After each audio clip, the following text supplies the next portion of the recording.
We are. This is The new normal.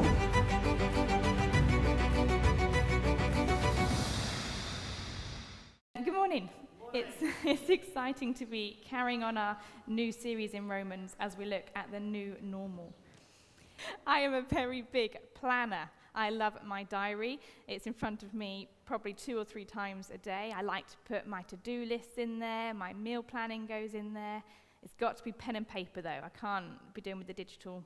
I've got to be able to see what I'm doing. But, of course, this year, my diary is now covered in Tipp-Ex, which is very sad. I even went out and brought one of those Tipp-Exes, which are like a mouse, really old school, where you run it along your paper. But we've all had to get used to changing our plans as this year has become less and less plannable. And as we're learning to live in this new normal, as we come out of this pandemic, we're postponing things, we're cancelling things, and it's becoming quite normal for us. But as we read through Romans together, Paul, who writes this letter, reminds us of a different new normal, which is actually much more significant than COVID, and that's living with the mercies and the goodness of God in Jesus. Now, Jez introduced chapter 12 to us last week, and the whole chapter is built upon the very first verse, which says, "In view of God's mercy." And we looked with Jez at how God's mercy makes more, including the transformation of our minds, or what we can call the metamorphosis of God. And so as we live in this new normal, in view of God's mercy, our response, and our only logical response, is what we're going to read in today's verses. And Amy's going to come up and read those for us. So it's Romans 12, verses 9 to 21.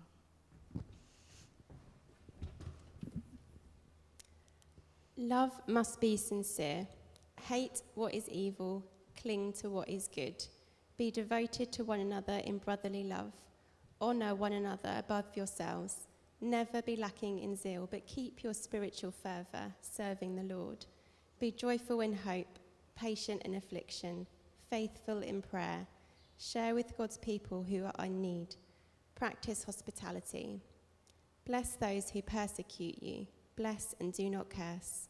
Rejoice with those who rejoice. Mourn with those who mourn. Live in harmony with one another. Do not be proud, but be willing to associate with people of low position. Do not be conceited. Do not repay anyone evil for evil, but be careful to do what is right in the eyes of everybody. If it is possible, as far as it depends on you, live at peace with everyone. Do not take revenge, my friends, but leave room for God's wrath.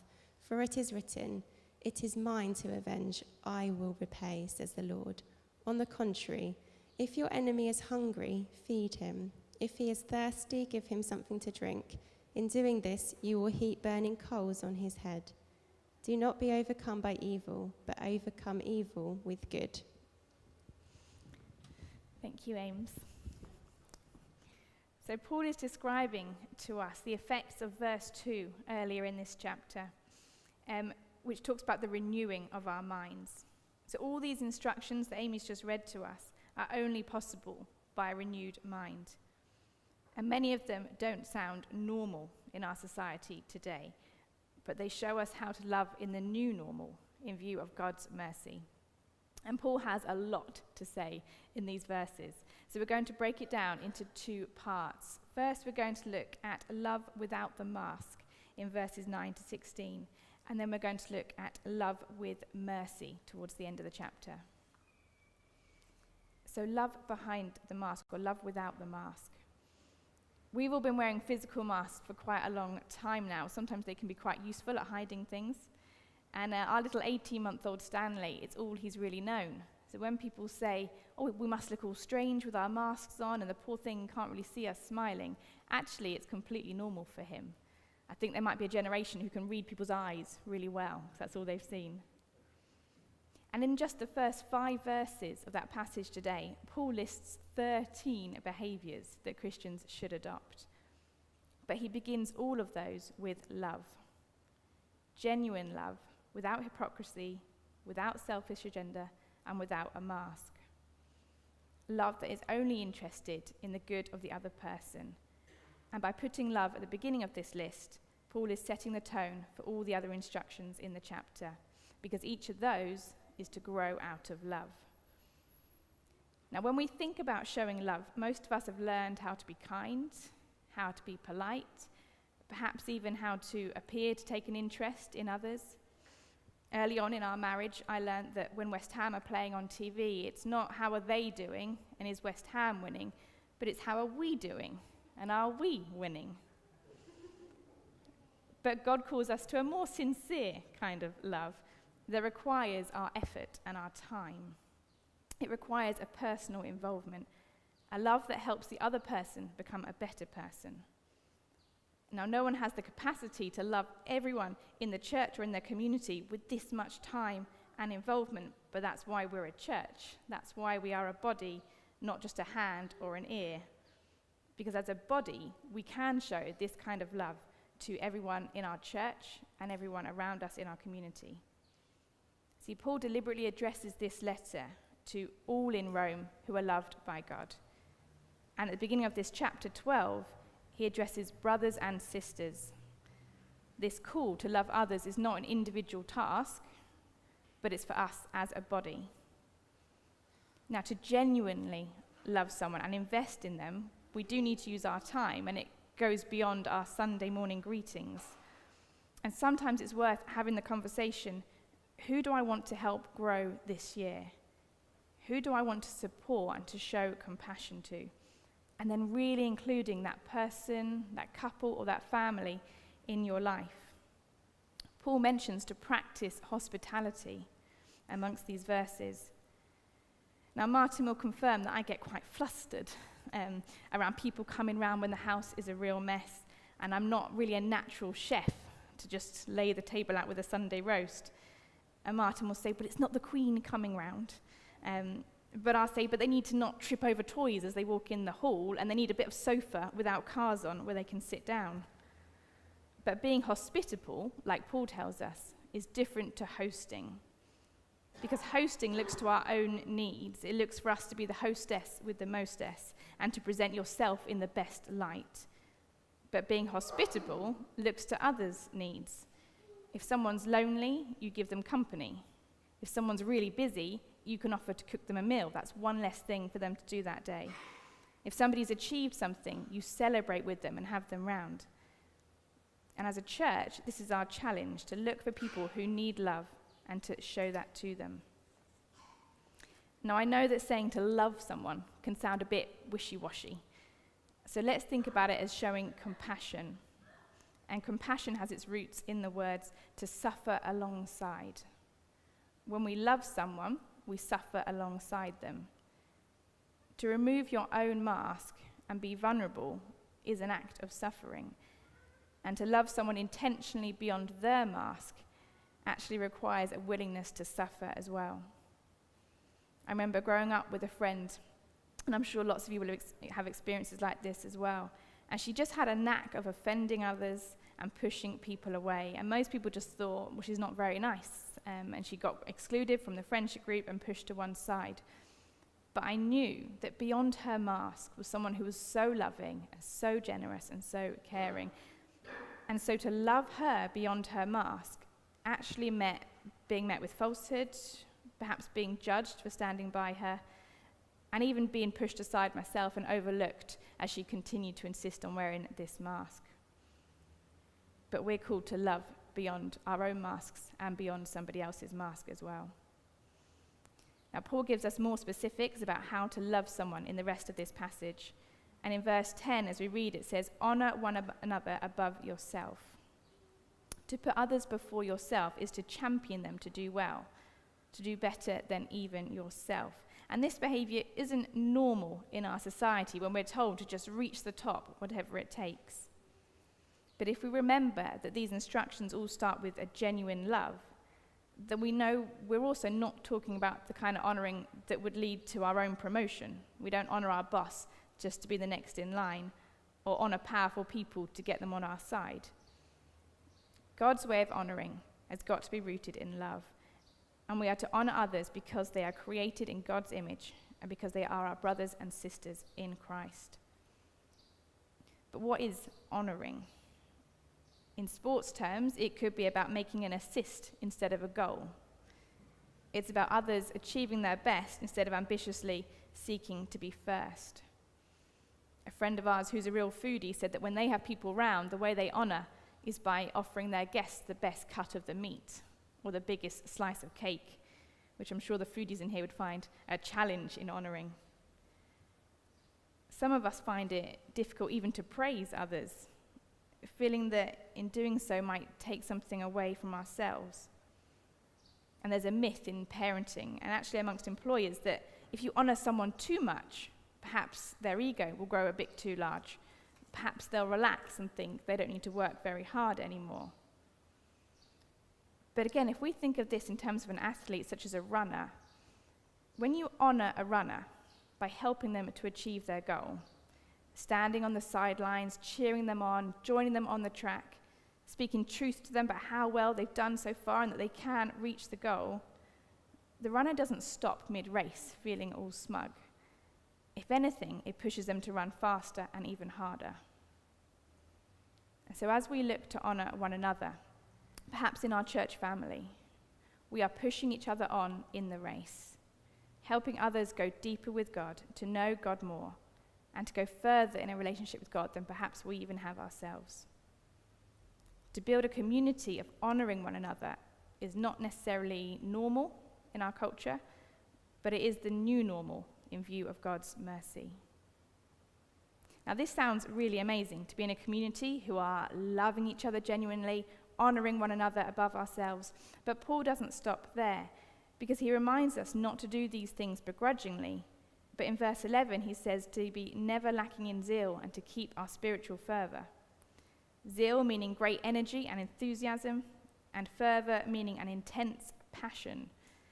That sounds really tiring, especially after a pandemic. We're all a bit fatigued rather than zealous. So then how do we do this? How do we live in this new normal in view of God's mercy and keep our enthusiasm and our passion? For some, being passionate and full of energy comes more naturally than others. And as an introvert, these verses can make me feel a little bit perhaps underqualified, perhaps a little bit uncomfortable. Does that mean this morning I should be jumping around and sweating as I deliver this message? But I'm yet to do a preach like that. Now, there is truth in the way we use our bodies to get our minds to that place of zeal and fervour. And last week, Jez spoke about that and how we do want to live in this new normal in view of God's mercy, not in the view of our energy levels and not in the view of what others think of us.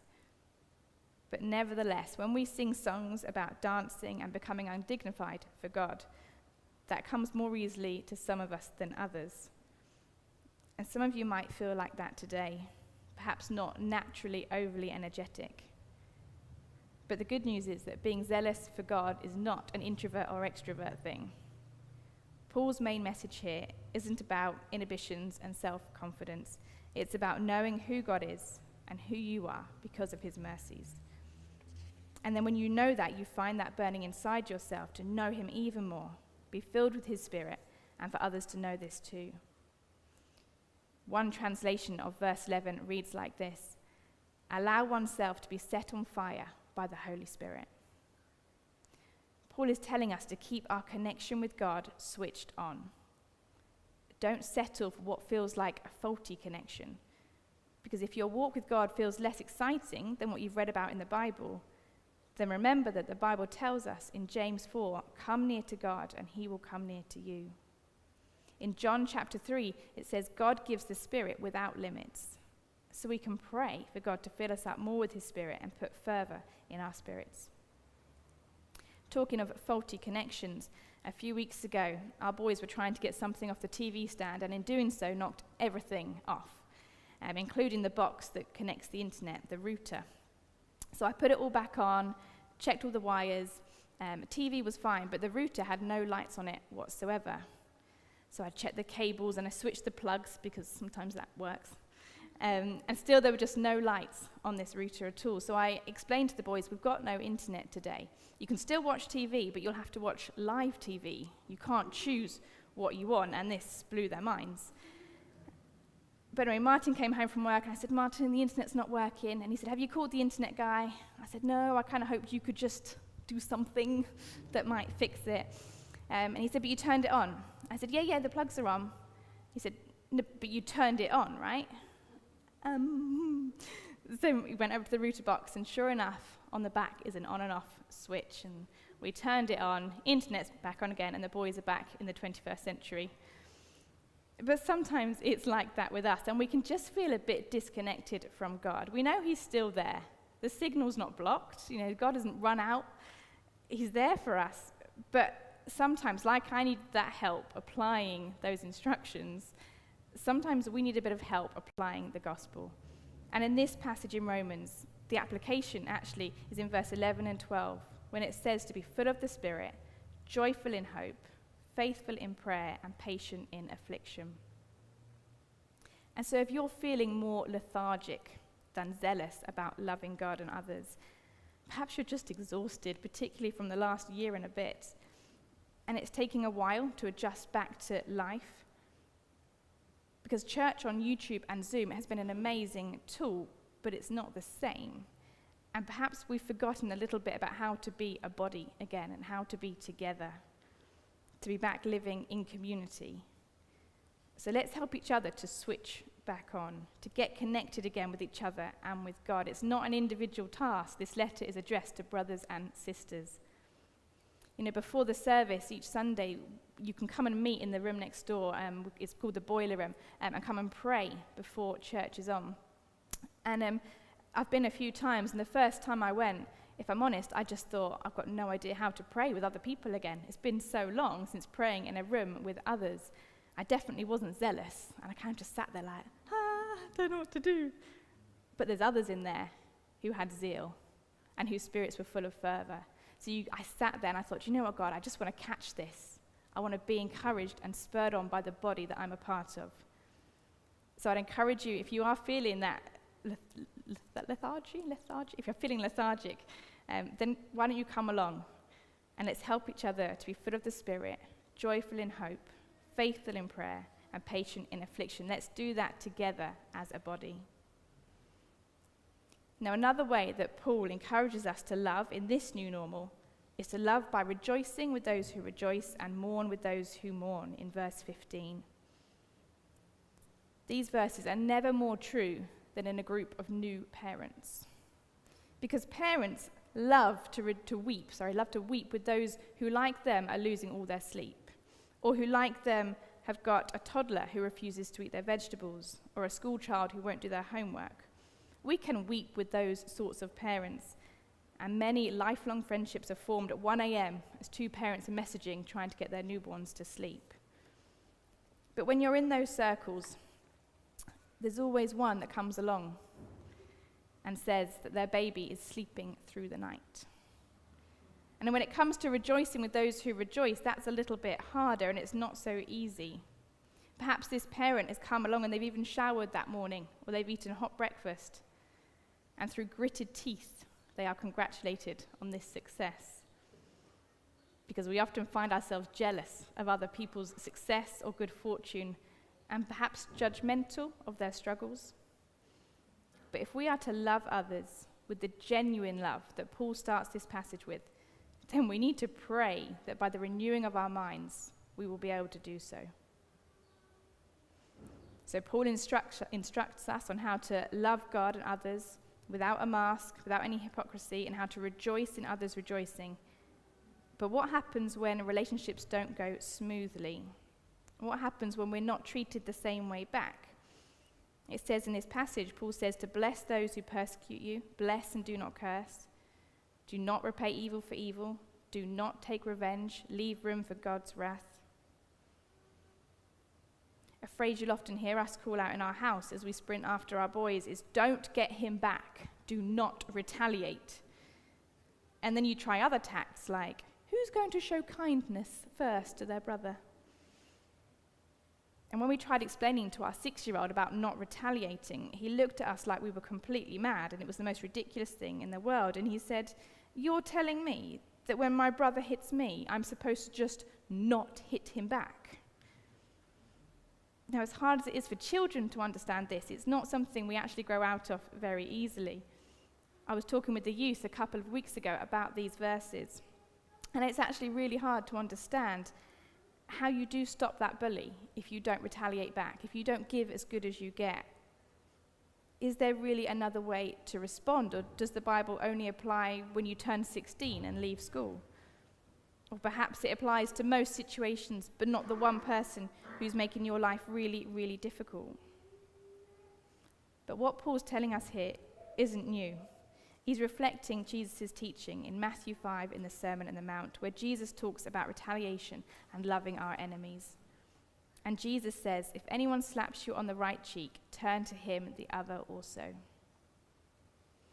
It's important to remember in this that Jesus and Paul are talking about our individual conduct, and these scriptures do need to be applied with wisdom, because acting in love towards an attacker or an abusive situation actually might look like getting professionals involved.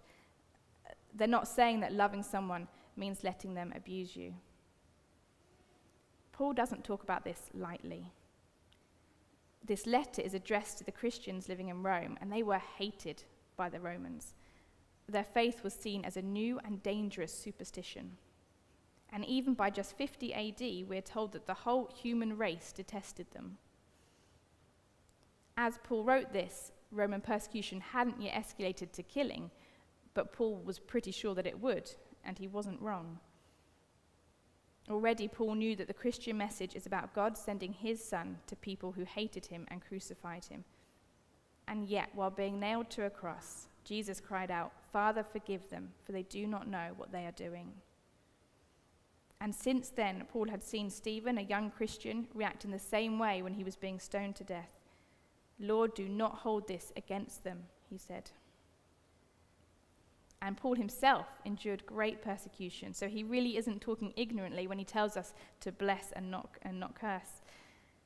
And it may sound impossible. You think, how do I love and forgive those who have wronged me? And so Paul gives 3 encouragements in this passage. And in a commentary by Phil Moore, he breaks them down for us into these 3 really helpful promises. Firstly, it says that being wronged will unify us in Christ's body. And so as verse 15 and 16 say, rejoice with those who rejoice and mourn with those who mourn, it's true that when there's petty differences within the church, they're quickly forgotten by a greater foe. Secondly, Paul promises that being wronged will result in Jesus being noticed. When Jesus was crucified and he forgave his crucifiers, the entire squad of Roman soldiers were converted. Verse 17 in our passage says, "Be careful to do what is right in the eyes of everyone." Friends will notice when we're living in this new normal. People are watching. Number 3, Paul promises that being wronged will result in persecutors being shamed into conversion. Verse 18, "In doing this, you will heap burning coals on his head." There's a whole history about what that means to put burning coals on someone's head, which we won't go into now, but feel free to look that up. He's quoting Proverbs when he says that. So in our new normal, knowing who Jesus is and what he did, we are to respond to being wronged, whether in situations big or small, with the same mercy that God poured out on us when he gave his Son to take the punishment for sins. Paul is not suggesting that injustice doesn't matter. But as one commentator puts it, the reason we refuse to repay evil for evil is because we are making room for a far better avenger. Listen to what happened after Paul had written this letter to the Christians in Rome. 7 years after he wrote this letter, the Emperor Nero launched a violent persecution against the church at Rome. A fire had broken out, and word was getting round that perhaps Nero had started this. Rumours about maybe wanting to expand his palace. Now, of course, Nero had to try and quieten these rumours, and he needed to blame somebody, so he used the Christians as a scapegoat as to why this fire had started. And just a few weeks after the start of the fire, the city became the scene of every imaginable torment. And the persecution spread not only in Rome, but throughout the entire empire. In the capital, Nero held nightly spectacles, using the torture of Christians as garden party entertainment.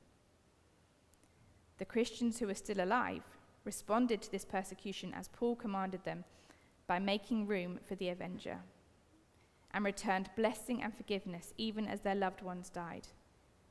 In fact, so many Christians died so brutally that public sympathy began to swing in their favor. The people realized that Christians were being put to death not for starting the fire, but to cover Nero's crimes and out of cruelty. So sure enough, less than 4 years later, the Roman Senate and the emperor's bodyguard turned against their prosecutor, and Nero was forced to flee and committed suicide in abject misery. Compassion for the followers of Jesus, whose blameless conduct was apparent, led to a wave of new conversions. The Christians in Rome were patient in affliction, joyful in hope, and faithful in prayer as they waited for God to be their avenger. Chapter 12 ends with, "Do not be overcome by evil, but overcome evil with good." The only complete good in this world is Jesus, and he overcame death itself on the cross. And that is why we get to live in this new normal. This is the application that Paul told to a group of people who were arguing with one another and being alienated by their society. So when we think about how we are to live, how we are to love in a world with racial conflict, stories of abuse, fear and brokenness, the answer is to love anyway, to be transformed by the renewing of our minds, so that in view of God's mercy, we can love without a mask, and we can love with mercy.